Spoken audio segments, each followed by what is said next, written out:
Alright, so far we've looked at monohybrid crosses, which are looking at one single trait. Mono means one, and so that was just looking at one trait between two organisms.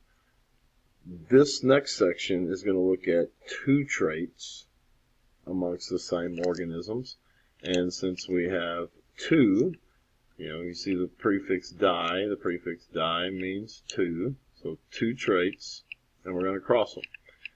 To do this, we have to have a bigger square. This one has 16 squares. Now, I will show you a few tips and tricks so that you don't have to use all 16 for every single cross that you do, but there are occasions when you have to do all 16, and you're going to have to know how to do those. Okay? So, first things first, you have to determine the gametes from the parents. It's the same as when we did the monohybrids. With monohybrids, we had like big B, little b. Right? These are going to separate, law of segregation, and each child will get either one big B or one little b. That's if you have one trait. Okay? Now we're looking at two traits, so we know that the parent is going to always give one allele for each trait. So like this one up here, big B, little b, that would just be this part down here. It's only one trait, but now we're looking at two separate traits. How we do this is called the FOIL method. All right, first, outside, inside, last. You might have heard this in math class. It's the same principle. Okay, so the F first.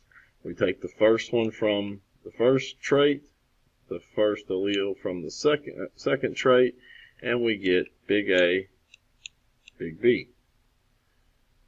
That's our first possible gamete that can be given to the child. Then we go to outside. It's the outside of the entire thing. So the outer two. That's going to give us big A, little b. Two different gametes. Okay, for this example. Inside, we have the two that are on the inside. That's going to give us little a, big B. And now we have three different gametes possible. And then the last are the two final ones for each trait. Little, little. So for this parent, they could give four different combinations of alleles to their child. All right, this is why you can have, you have black hair with green eyes, but your brother or sister has brown hair and blue eyes, because it depends on what combination of alleles they get from your mom and from your dad. Okay, so you have different combinations here. It makes a whole big deal as to what you give to your child. All right, we're going to do an example. Once again, we got two parents here. Here's our first parent, parent number one. Here's parent number two. So if we do we're going to look at this. This square is used just like the first Punnett square. They only have four. We have, so we have the ability to have 1, 2, 3, 4 different traits for this parent. 1, 2, 3, 4 different traits for the second parent. Now, when we do this, we're going to do our FOIL method. Now, I'm going to show you the first one. The first two letters, big A, big B. You don't separate those because we're looking at the probability that these two traits are together. So we put both letters in that first blank, big A, big B. Then we do our outside, big A, little b. There's our next one. Inside, big A, big B. And then last, big A, little b. There's our four possible gametes that this parent right here can give their child. We do the same thing for the second parent. First, outside, inside, last. What you'll notice with this parent is you get all little, little.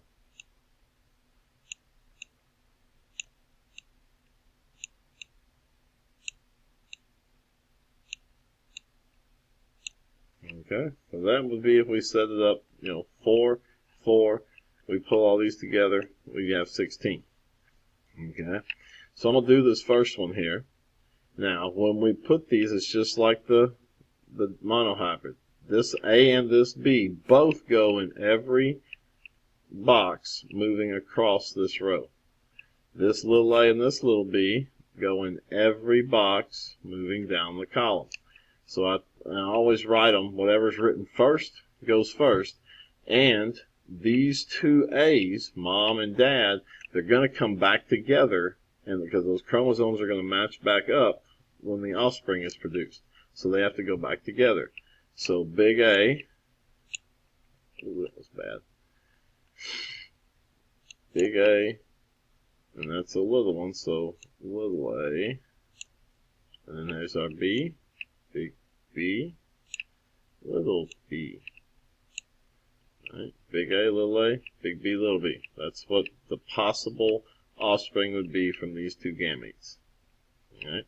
Now, before we go any further, if we remember back to the last time we talked with monohybrids, what's the only thing that the only A this parent can give? This parent can only give a little a. What's the only B they can give? The only thing they can give is a little b. So I know that this parent is going to give little a, little b. If that's the case, when I put this down here 4 times, every one of these columns is going to be the same. So I don't have to do all these extra ones. It's just more chances for you to mess up and with actual putting the alleles together and counting. So we get rid of all that. Okay. Now, same is true for this first parent. What's the only A they can give? They can only give a big A.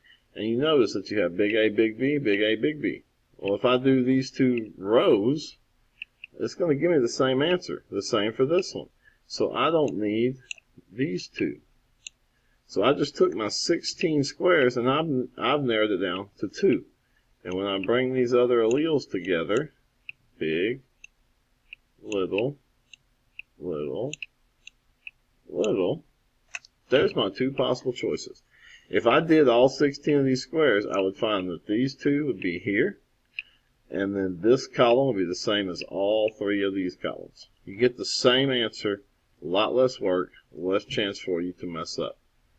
So now our genotype ratio, or percent, sorry, do percent first, is 50% the first genotype. There we go. It's hard to write this with the mouse. 50%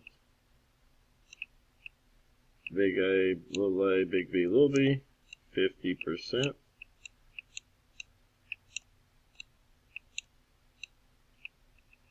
of the second one.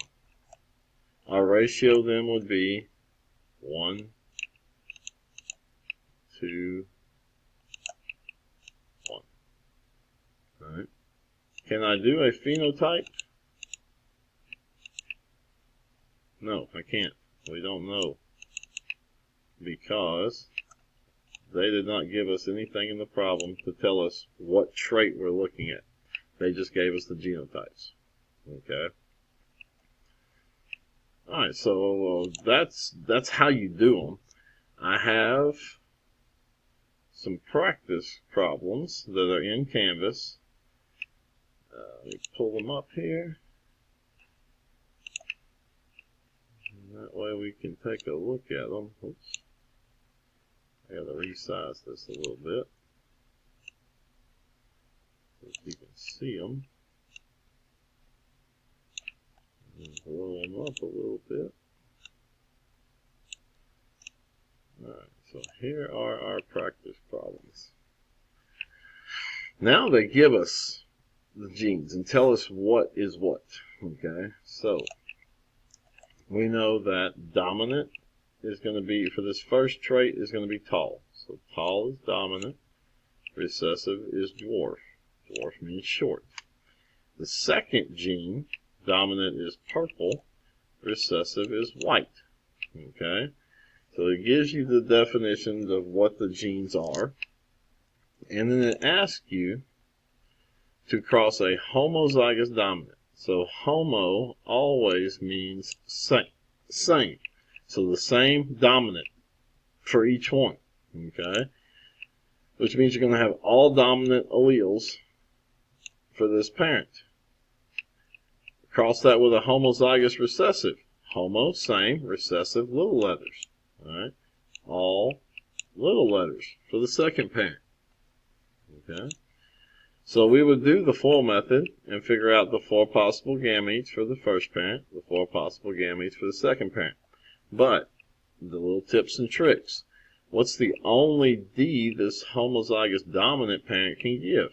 The only D they can give is a big D. The only W they can give is a big W. Alright, which means I don't need to do these 12 squares because it's going to be the same as this first one. Second parent, homozygous recessive, the only D they can give is a little d. Sorry, that's really bad.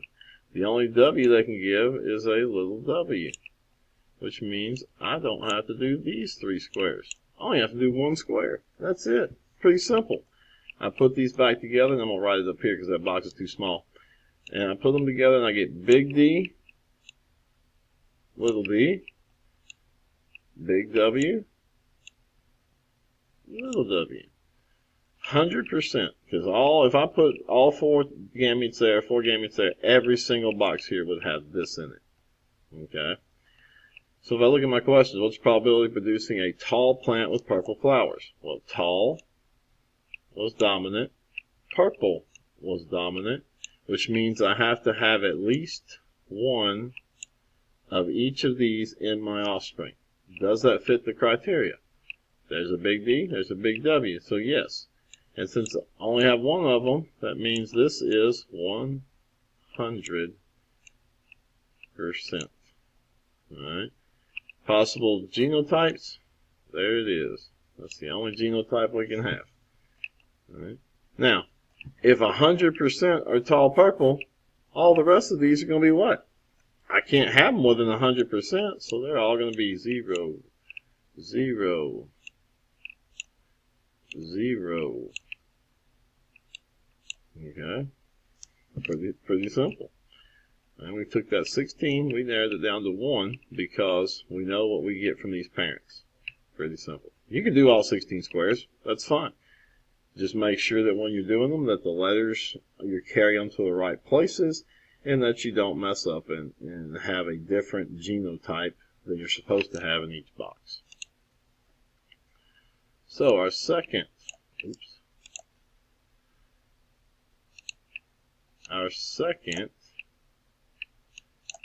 there we go, practice problem here. We now have 2 different parents. Well, we're looking at guinea pigs now. Black fur is dominant to white. Rough is dominant to smooth. And it's asking you to cross 2 heterozygous parents. Hetero means they have different alleles for each one. So different, different, different, different. This one, there's no shortcut. You're going to have to do all 16 squares. Okay? What I will tell you, when you do your FOIL method, once you do the FOIL method for the first one and you put those alleles down the left-hand side, since these 2 parents are the same, you can put the exact same alleles across the top because they're the same parents. That takes half of the work out there for doing your gametes. Now, when you do this, if you do it correctly, alright, you should see the answers over here, 9 out of 16.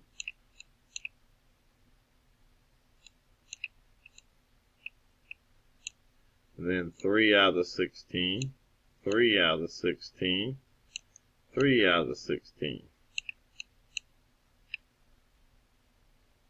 Alright. Oh, excuse me, that's wrong. That should be 1 out of 16.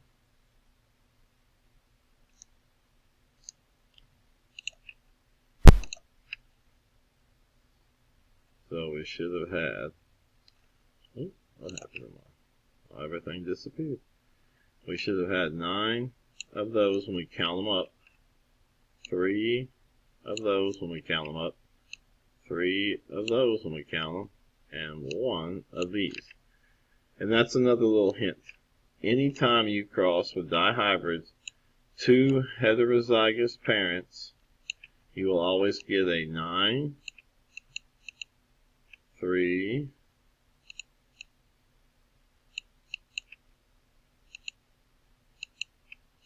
3. My mouse is working very slow today, and it's driving me crazy. 9, 3, 3, 1. Phenotype ratio. Remember, pheno is physical. Always when you do this with two heterozygous. Okay. So there are some more practice problems in Canvas. It's the guinea pig page where you look at the different traits of the guinea pig and you do there's 3 examples. I also have posted a key to that so you can do it and go back and check your work and see if you know what you're doing. All right. This will be the last bit of notes for this unit. We will have a quiz on Monday.